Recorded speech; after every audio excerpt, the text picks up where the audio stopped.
Now I'll tell you about two thinkers out of the box, Bert Hellinger and Alejandro Jodorowsky. Completely independent of each other, one in Chile, Mexico, and Paris, Jodorowsky, the other in Germany and Africa, Hellinger, one a pastor, Hellinger, the other a director of cult movies, writer, and tarot reader, Jodorowsky, thus completely independent of each other, they have developed family constellations. What they also have in common is that they conceive the family as having a family consciousness. For Jodorowsky, the family consciousness is similar to Jung's collective unconscious. For Hellinger, the family consciousness has the function of conscience. We can see how thinkers about families across generations came to very similar conclusions, although their models are on first sight different. They approach family systems from different angles, but the message is the same, and it concerns ethics. Ethics is a bedrock, linchpin, keystone for a meaningful, fulfilling life. And I'll start with Bert Hellinger. Hellinger was born into an intellectual Catholic family. During the German Nazi era, Catholics were persecuted and many were murdered. Since he was 5, Bert Hellinger knew he wants to become a priest in the Catholic Church. When he was 17, he was sent to the front in Belgium, where he was taken prisoner. After 1 year in the detention camp, he succeeded to evade and take refuge in the Catholic Order of Marian Hill. Immediately after the war, he enrolled to study theology and philosophy. As a young priest, he worked for 16 years as a missionary in South Africa. Upon returning from Africa, he left the Catholic Church to dedicate himself to learning about psychotherapy.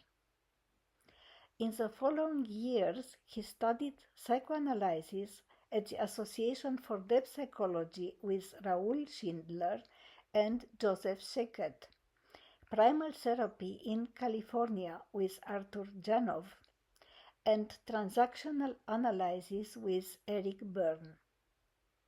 Hypnotherapy with Milton Erickson, and family therapy with Ruth McClendon and Leslie Cadiz. Yet Hellinger was inspired not only by his Catholic faith and Western psychotherapy. He was influenced by the Zulu tradition he came in contact with in South Africa, in particular the Zulus' worship of ancestors. The Zulus conceive the ancestors as active presences in their lives. As already mentioned, non-Western cultures worship their ancestors. The ancestors are honored through many rituals. Rituals to avow loyalty to the ancestors, rituals for reconciliation with troublesome ancestors, welcoming estranged ancestors back into the community, and rituals to acknowledge the power of faith as part of a larger ancestral order. Last but not least, in Zulu culture, the collective well-being is more important than individual narratives. This stays in contrast to Western psychotherapy, which focuses on the individual. The Zulu relationship with their ancestors plays a decisive role in how Hellinger conceived his family constellations. Through the family constellations, Hellinger explored, most and foremost, the deep systemic effects of war and violence on individuals and families across generations. He observed that the trauma, losses, and unresolved guilt shape the lives of direct participants, but also of their descendants.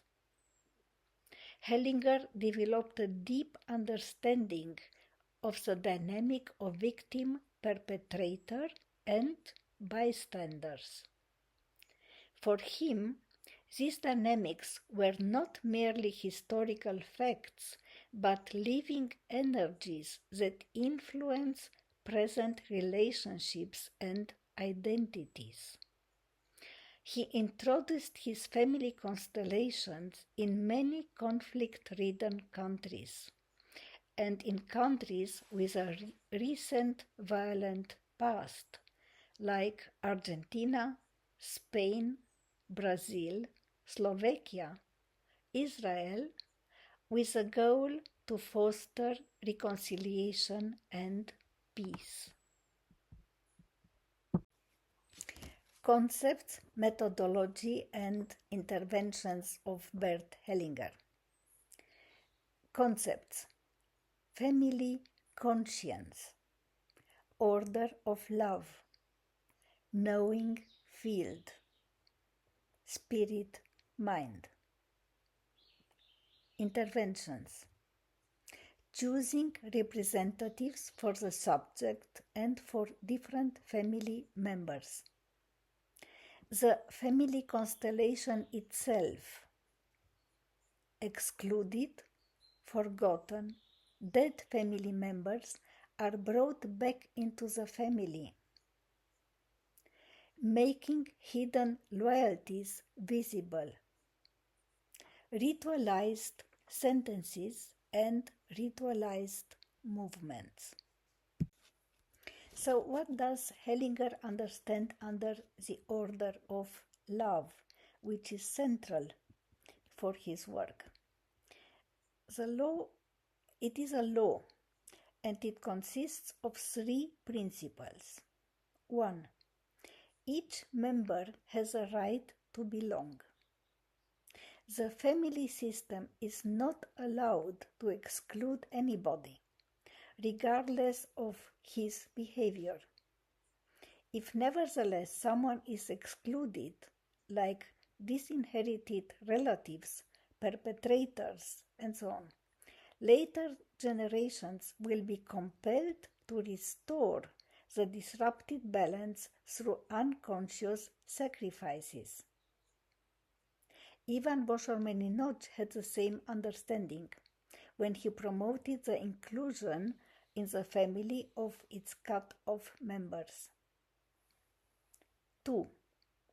Intergenerational justice.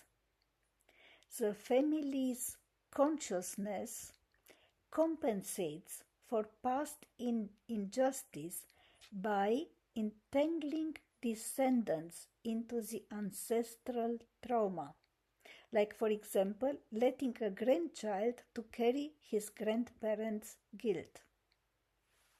This may sound unjust, yet for the family conscience or family soul, the maintenance of balance within the family system prevails over the well-being of individual family members. This is a fundamental feature of the order of love.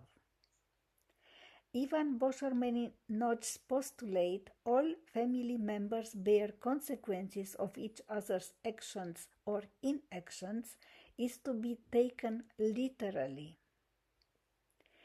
Paradoxically, the order of love is not judgmental, does not punish like a revengeful God, but deeds which deviate from its principles have consequences, which someone in the family has to bear.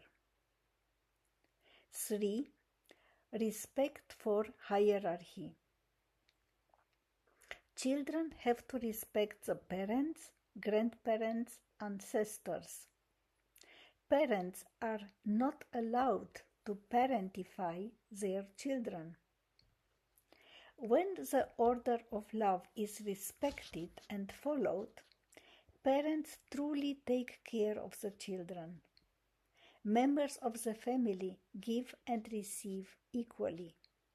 There is an honest balance between giving and receiving. Each member takes responsibility for his action. If in a generation any of these commandments is trespassed, and the person who committed the offense does not take responsibility for it, then one of the descendants will have to carry the burden for the wrongdoing. The collective family conscience, or the family soul, functions like a moral compass for the whole family over many generations. And what does Hellinger understand with conscience? For Hellinger, conscience is an independent agency which registers and keeps track of everything happening in the family system. And with everything, I mean everything. Every deed, reaction, feeling, thought, continuously and simultaneously, of each and every member of the family system. The family conscience or family soul is an implicit collective force that binds family members across generations.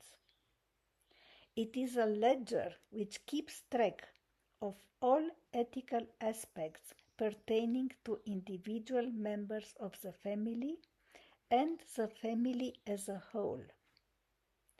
The task, the function of the family conscience is to assure that the family as a whole upholds the ethical law imposed by the order of love on all family members.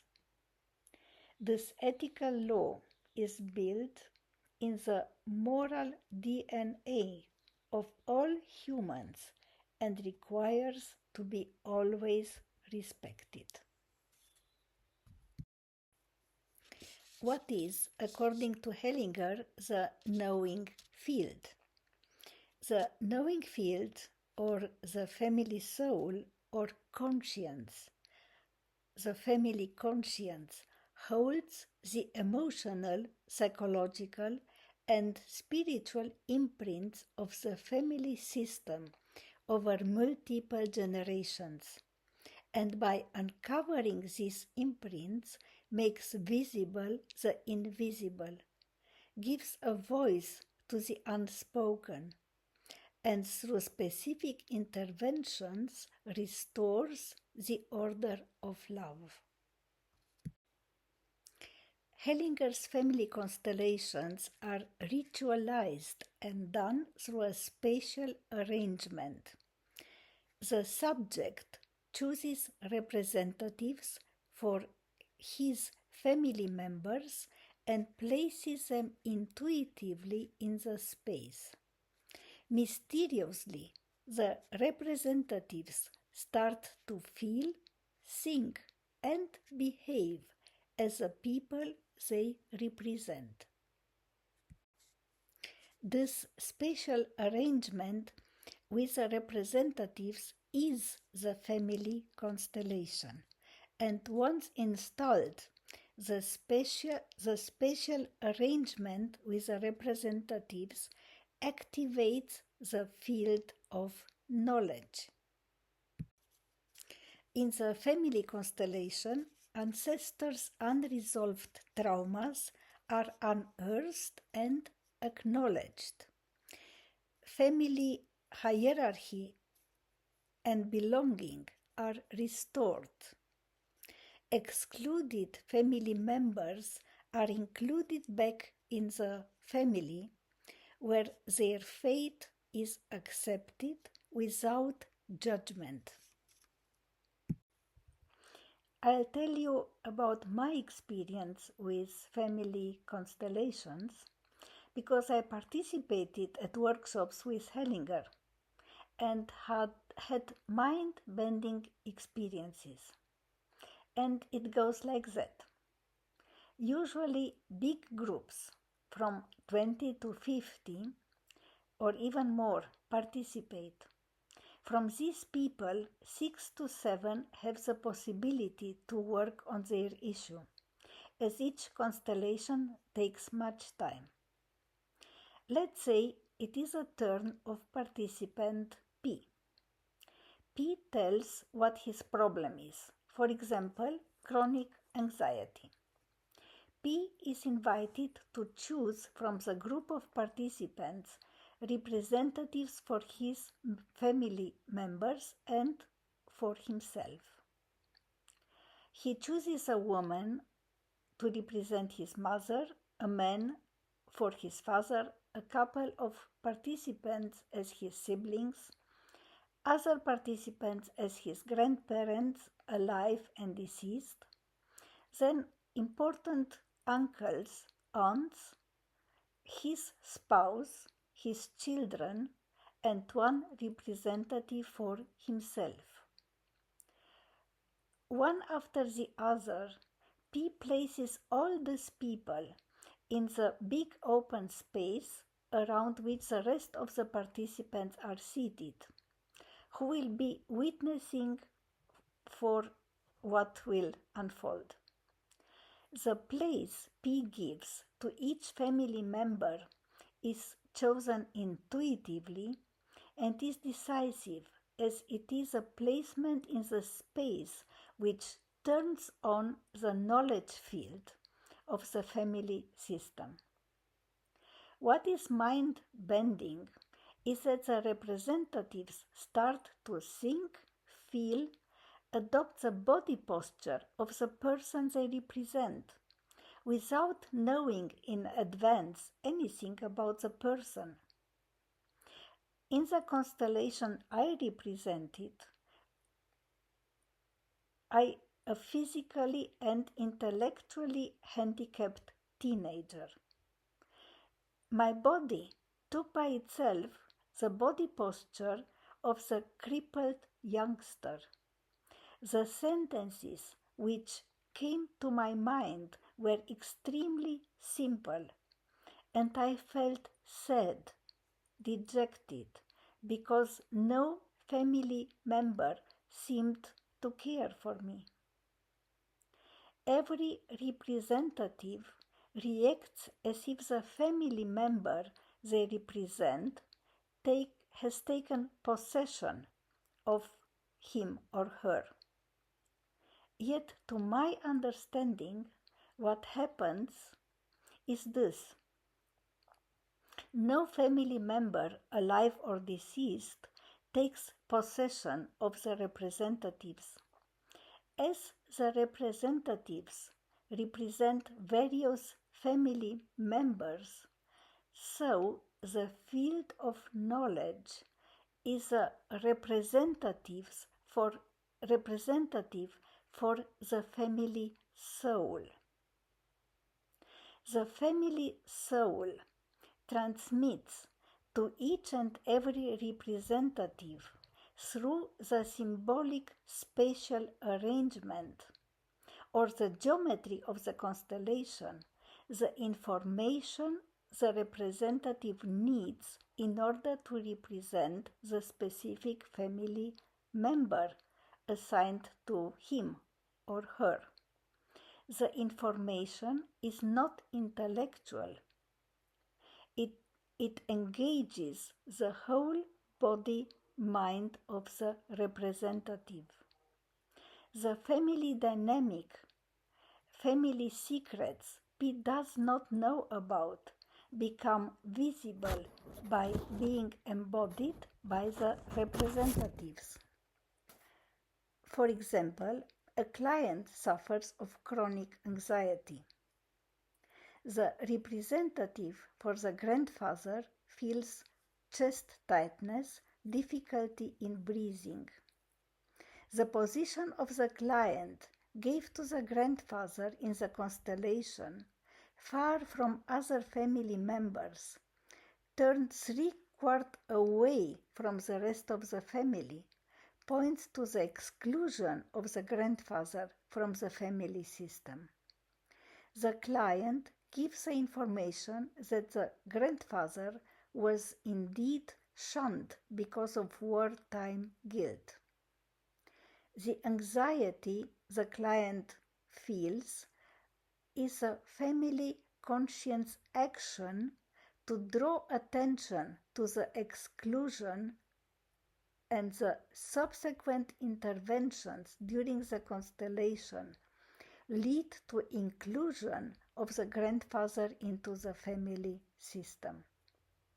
And the client feels relief and senses that his healing has begun. The information released to the family conscience, by the family conscience, through the representative, relates to excluded family members, deep buried secrets, unresolved conflicts, crimes, betrayals, grief, guilt, bankruptcies, miscarriages and abortions, incestuous relationships, symbiotic relationships, all aspects which entangle family members and hinder them to live freely their own lives. Around 2005, Hellinger changed his approach. He introduced the concept spirit-mind, and according to him, the work became deeper. So much so that a resolution was not sought and not found during the constellation work.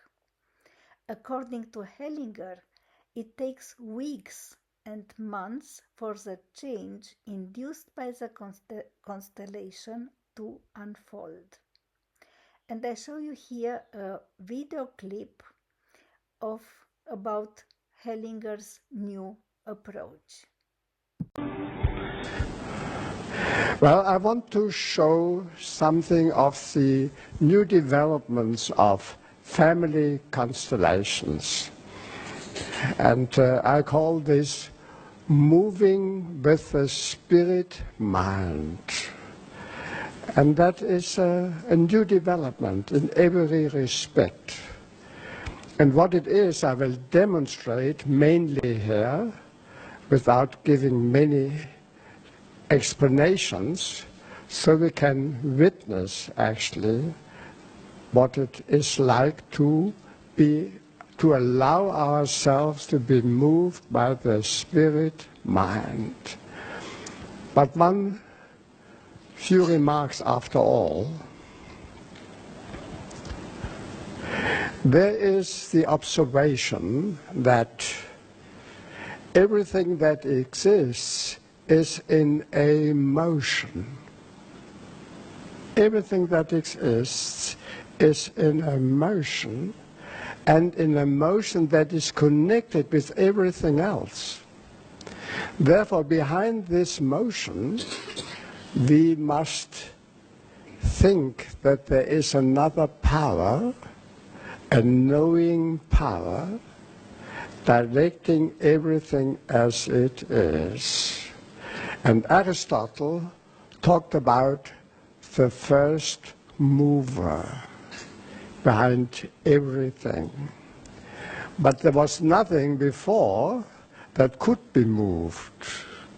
Now, how does something come into existence? Because it is thought by this spirit mind. Now, if you take that seriously, what does that mean? Everything as it is moved in the same way by this spirit mind. Therefore, for this spirit mind, there are no distinctions between good or bad, or right or wrong, or good people or bad people. They all are thought as they are by this spirit mind. Therefore, in conclusion, we ourselves must move into a realm where we leave these distinctions behind us, so that we agree to everybody and to everything as it is, exactly as it is. And this opens new dimensions for our work. And these dimensions we can witness now. Now the procedure is as follows. I will ask who wants to work with me. And they raise their hands, and then I choose somebody. And with this person I work. Now, do I choose the person because I like them or no? I choose them in accordance with the movement of the spirit mind.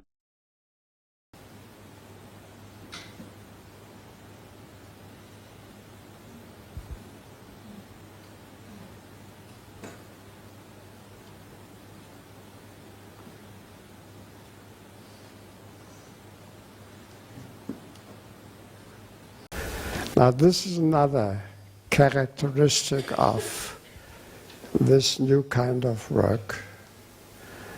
We don't need a solution very often. Important is that we see the basic movement.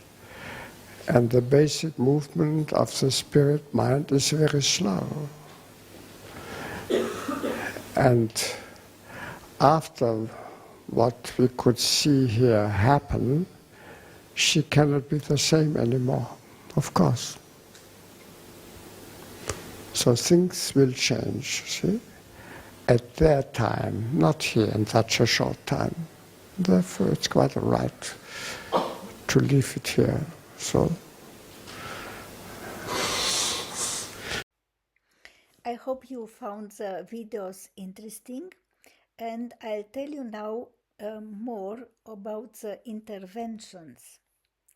So the constellation itself, the distribution in space of family members, is in itself an intervention, as it reveals many aspects of the family dynamic. Let me give you an example. Let's say M struggles with depression and a difficult relationship with his father. The knowing field makes the father's representative feel lost and disconnected. M gives the information that his father lost his own parents when he was a child.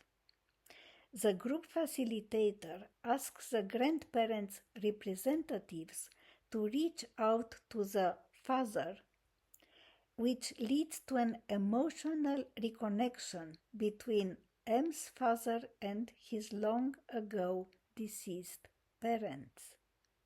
This leads to an emotional catharsis and a reconciliation between M and his father. Now, in many constellations, representatives sense the presence of a family member whom the client did not mention and for whom the client did not choose a representative. It means that the representative senses the presence of a family member who has been forgotten or ostracized. The facilitator asks the representative to sense if it is a woman, a man, a child, an elderly. When the representative perceives the answer, the facilitator lets the client choose from the public a new representative for this forgotten or excluded member of the family. The representative who sends a presence or absence feels where in the knowing field is the right place for this member. Thereafter, the representative feels relief, peace, and the representative of the client feels an inner shift as if a burden has been removed.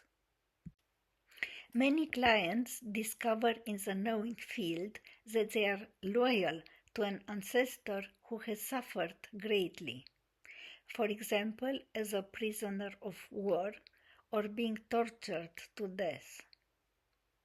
These clients do not allow themselves to embrace fully their own life and sometimes even succumb to damaging behavior like addiction, depression, suicidal ideation. Honoring within the constellation the ancestor's suffering, the client can release the unconscious loyalty and start to heal. Other interventions. Using healing sentences.